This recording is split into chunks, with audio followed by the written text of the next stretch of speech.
Okay, we're going to talk section 7.5 now. Section 7.5, applying the tangent ratio. We're going to start talking about tangent, sine, and cosine, and these are all trigonometric ratios. Trigonometric ratios. And a trigonometric ratio is a ratio of the two sides of and this should be a right triangle. I apologize for the typo, but you want to fix that in your notes. It should be a ratio of the two sides of a right triangle. Okay, so we'll take two sides and find some sort of ratio between them. Remember, ratio is something divided by something, some sort of fraction, and that's what a trigonometric ratio is. The ratio of the legs in a right triangle is a constant for a given angle measure. It is called the tangent ratio. So a couple things. We're talking about the two legs in a right triangle. Okay, so when we talk about tangent, we're talking about legs, and it's a constant for a given angle measure. It's called, like I said, it's called tangent. Okay, so right here where it says C, we want to write this. The tangent of A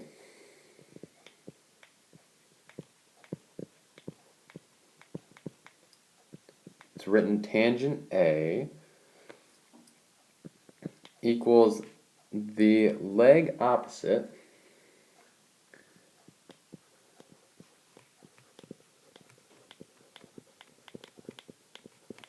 angle A, so the leg opposite of angle A, divided by the leg adjacent to angle A.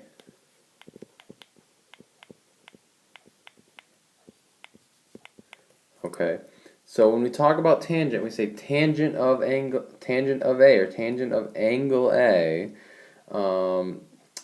We're talking about an angle, and then that angle right here, remember that this is the angle A. The tangent of that is a ratio. Okay, so this thing is a ratio, something divided by something. Okay, we might shorten tangent A, and we'll probably just from now on write tan of A. Tangent of A. Okay, this is a video that you're probably going to want to watch maybe once or twice at least, or at least once obviously, but maybe twice or two or three times to kind of get the idea of what tangent is. So let me give you a picture here. Okay, so here's the triangle ABC, and we're talking about angle A, so we're talking about this angle down here. Alright, so we're talking about that angle A in orange. And when I say the leg opposite of angle A, I mean the leg that is directly opposite angle A. So that would be BC. Okay, triangle disappeared, triangle back again. Alright, so anyway, BC is the side that's opposite. Opposite, and we're going to shorten that to OPP, opposite of angle A is BC. That's the leg opposite. The leg adjacent is that leg that's right next to AC. So the leg adjacent is AC. So the leg adjacent, we'll shorten that to ADJ, adjacent to angle A, is that leg that's right next to it, right here, AC. Okay, so we've got the leg opposite of A, which is BC, because it's on the opposite side, and the leg adjacent, angle A, which is right next to angle A. How would this work in a problem or an example? Well, we might have some sort of example where AC may be 10 and BC may be 3. And I want to find that angle A. Well, I can do that using the tangent ratio.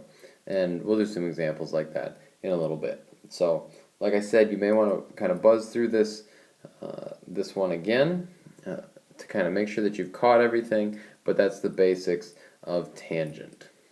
Okay, real quick, we can also find the tangent of angle B. So if we take that same triangle, we can also find the tangent of angle B. So the tangent of B, tan B, equals the leg opposite B divided by the leg adjacent to B. So it doesn't matter what angle we're looking at as long as it's not the right angle. So we can look at angle A or angle B. The leg adjacent to B would be BC, so this is the leg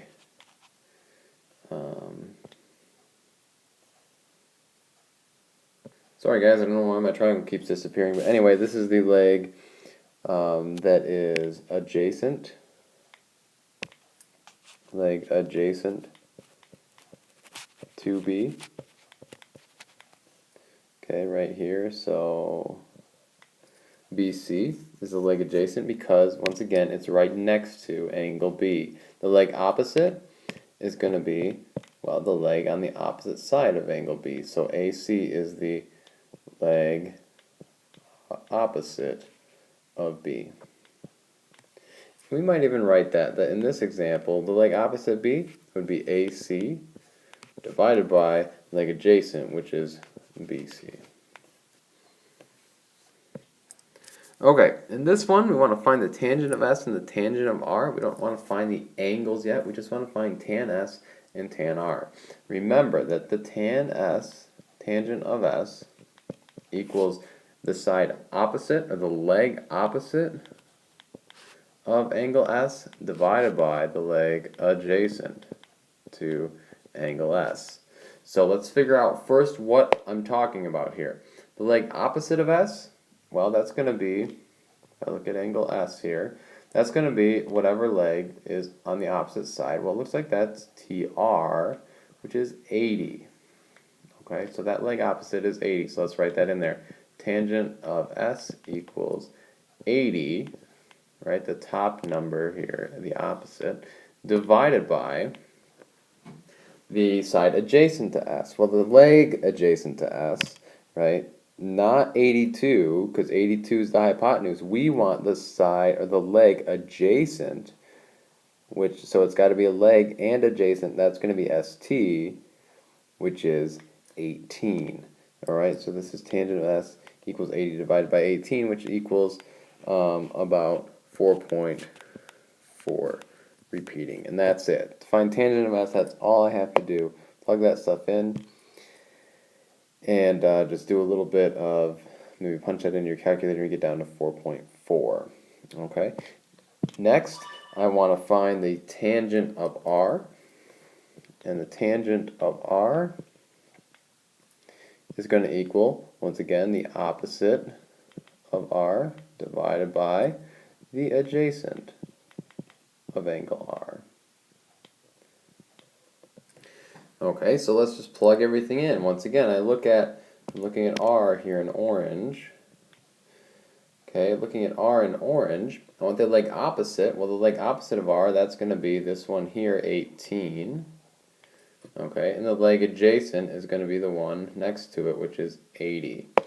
Okay, so this is going to be the tangent of R equals, once again, 18 divided by the leg adjacent, which is 80, which is 0.225. And we notice we've got a pretty interesting relationship here. These tangents are reciprocals. So the tangent of one angle is the reciprocal of the other. So if the tangent of R in this example is 18 over 8, then the tangent of S is 80 over 18. Excuse me, tangent of R is 18 over 80, tangent of S is 80 over 18. Okay, I want to make this point real quick here, that the tangent of some number, let's say the tangent of 21, we'd be talking about an angle that's maybe 21 degrees. The tangent of 21 is actually just a number. So if I punch into my calculator the tangent of 21, it's going to spit back an actual number. For the tangent of 21, that's just going to be negative 1.5. 1.53-ish. The tangent of 39, same idea.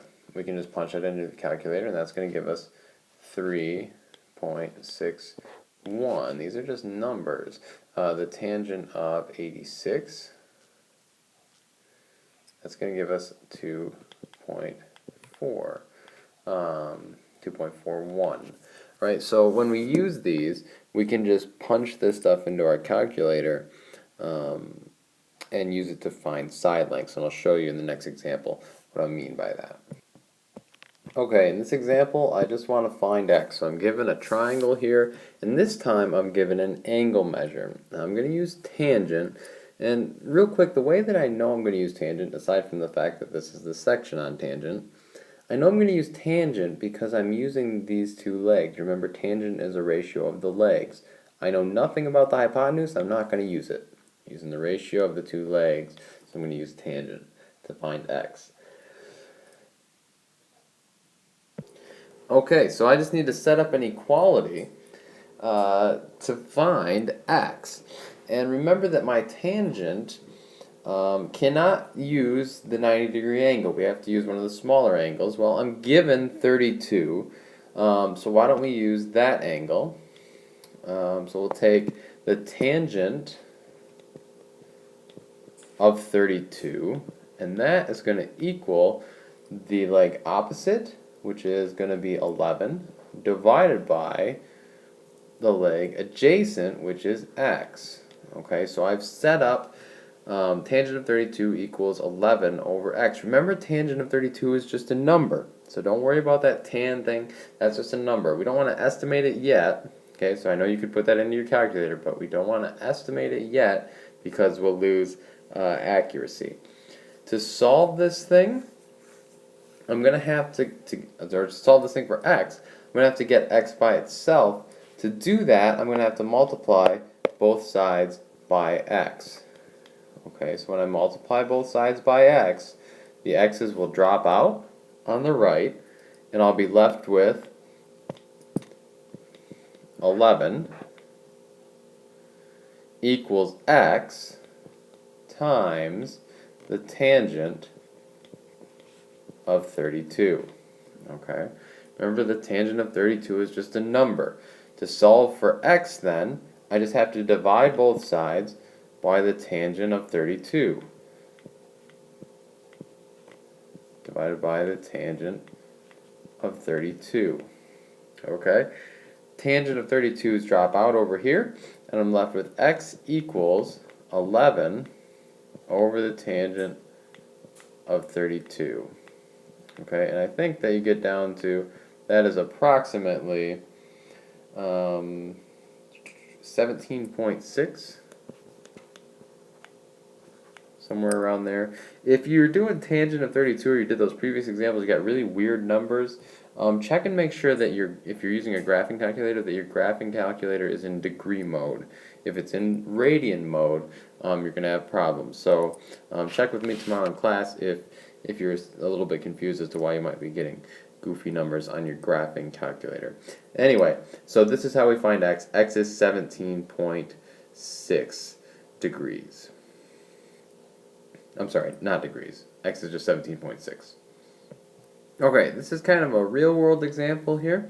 Let's suppose that you're standing 40 feet away from a lamppost. Okay, so you're 40 feet away from a lamppost, and you, of course, being the phenomenal mathematician that you are, have a protractor with you. So you know that the angle from you to the top of that lamppost, if we drew a straight line to the top of the lamppost, the angle would be 70 degrees. Okay, so if the angle is 70 degrees, my question is, what is the height of the lamppost? To find the height of the lamppost, h, we're going to use the tangent ratio, and I've got this angle, remember I know is 70 degrees, so all I have to do is set up an equation to find h. That equation is going to be the tangent of 70